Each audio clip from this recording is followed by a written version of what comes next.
likambo ya mariage période moko papa chauffaki makasi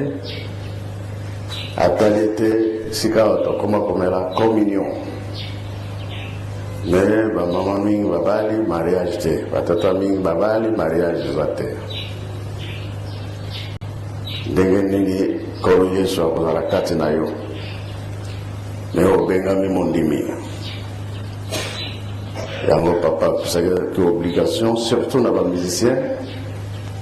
basala ba mariage. Musicien baza kolela mbongo ezali te système ya vendredi alors lakini sasa basalaka mariage pourquoi mukolo nini vendredi basalaka vendredi na lutongo ya papa lobi bon makambo kozela susu ke mariage ya sango ezali te, ezala na braza ezala awa bamusicien abandelaki epa na bango sino te ndenge alobeli yango ezali bongo. Punition ya makasi ezalaka kuna soki okufi baoyo babomaka mabala ya mariage, punition moko makasi.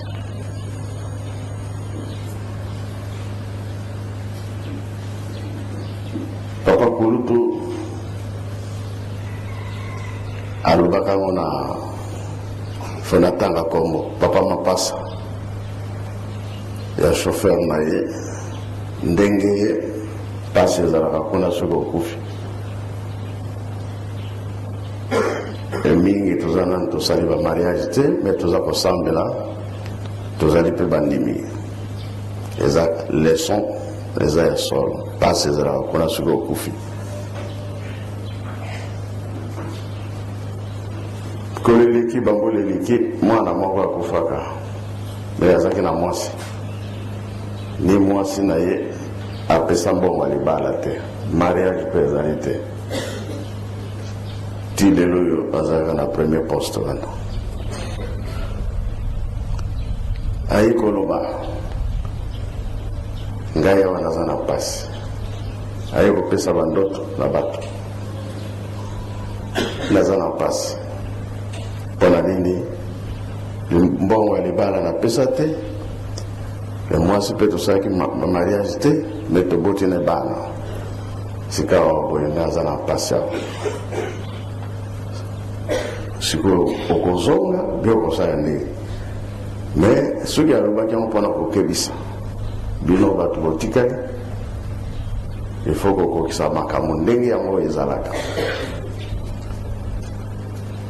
kola ebimeli na bible eza ya solo parce que nde ezalaka soki adam eve siècle mobimba après nzambe alobi na bango bayoka bota mwana kombo nani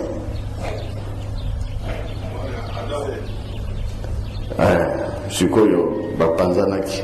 siècle mobimba ntango bazonganaki mwana kombo Seti na bizaleli ya kitoko mwana botosi